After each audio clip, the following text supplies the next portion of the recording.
Alex Mercer sat motionless at his workbench, the light from a single lamp illuminating the intricate mechanism before him. His fingers, once clumsy from grief, now moved with surgical precision as he adjusted the final component. 23 months of preparation had led to this moment.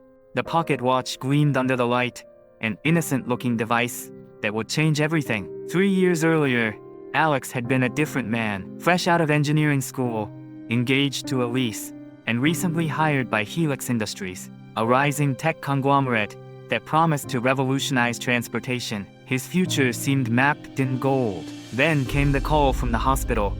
Elise had been in an accident. By the time he arrived, she was gone. The investigation revealed a faulty auto brake system in a prototype vehicle, the same vehicle Elise had been testing as part of her job at Helix.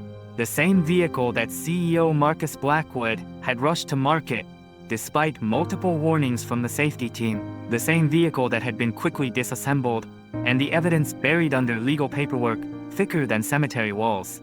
Just an unfortunate accident, the company spokesperson had said at the press conference. Blackwood stood behind her, face appropriately solemn, eyes calculating. The case was settled quietly. The company moved on. Elise became a statistic. Alex didn't move on, couldn't. He snapped the watch case shut and slipped it into his pocket. Tomorrow was Helix's annual shareholder gala, a celebration of another record-breaking year. Blackwood would be there, basking in success, built on shortcuts and silence. And Alex would be there too, having spent the last 6 months working as a technician in Helix's building maintenance division under a different name. The grand ballroom of the Meridian Hotel hummed with the self-satisfied murmur of the wealthy. Crystal chandeliers reflected off glasses of champagne and diamond jewelry. Alex moved through the crowd in his server's uniform, practically invisible. "Perfect timing," said the catering manager, handing him a tray of appetizers. "VIP section needs refreshing."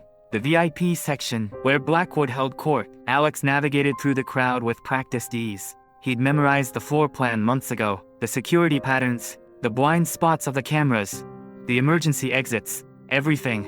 Marcus Blackwood stood in a circle of admirers, his tailored suit as immaculate as his carefully constructed public image. "Appetizer, sir?" Alex asked, presenting the tray. Blackwood barely glanced at him before taking a morsel. "Thank you."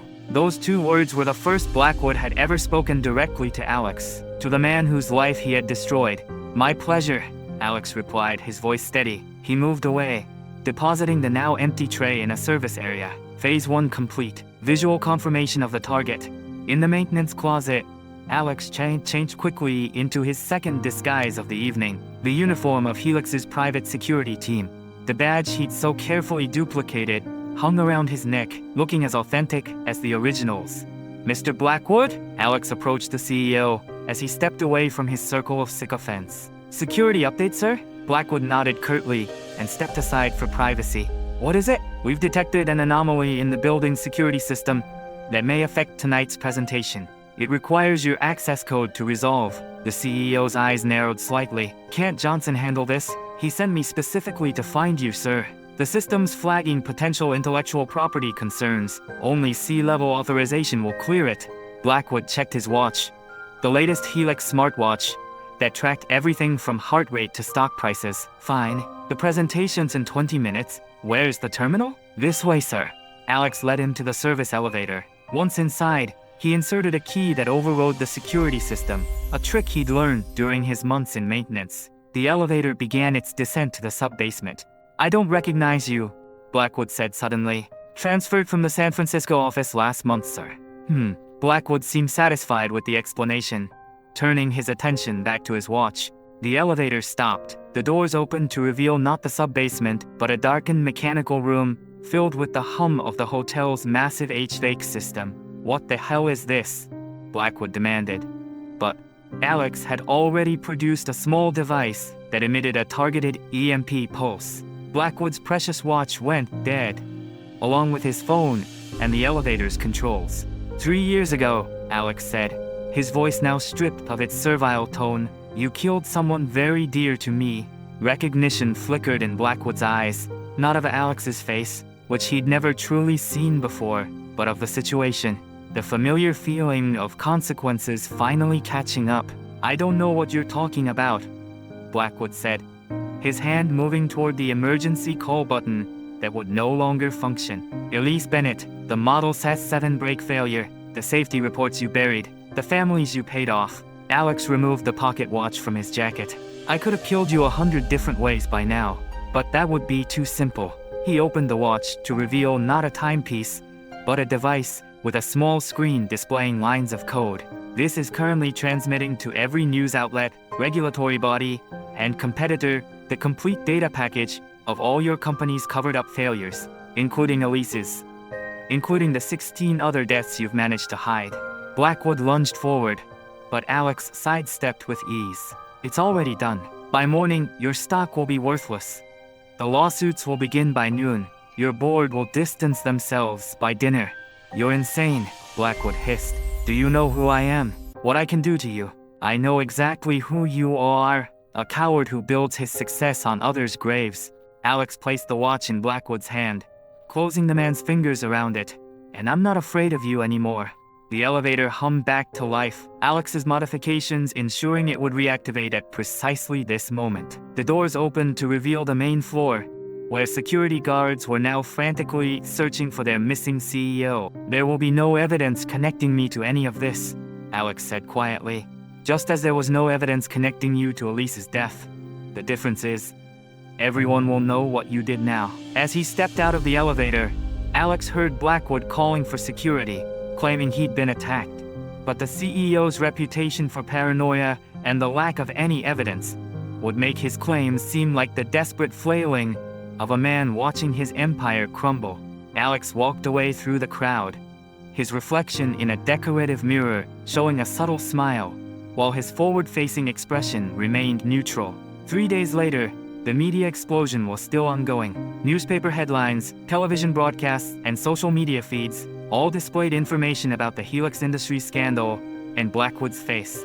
Helix Industries headquarters was surrounded by news vans and reporters, stock tickers showing massive drops, while confused employees arrived for work. Inside, the corporate boardroom was in chaos. Executives arguing, papers scattered across the table, dramatic stock plunge graphs projected on the wall screen, the CEO's chair prominently empty.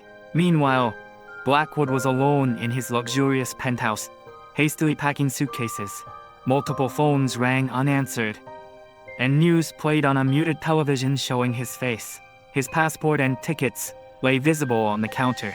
Later, he would watch his empire collapse from an airport departure lounge, multiple international newspapers all showing the scandal. His expression defeated as he watched the departures board. Alex stood at the cemetery at dawn, light breaking through morning mist, placing a single lily on Elise's headstone. The city skyline was visible in the distant background, with the Helix building noticeably dark among lit buildings. It's done, he whispered. His phone showed a job offer email from a rival company, with security analyst position visible in the subject line. As he stood there, the contrast between Elise's funeral years ago and Blackwood's public disgrace now seemed to overlap in his mind.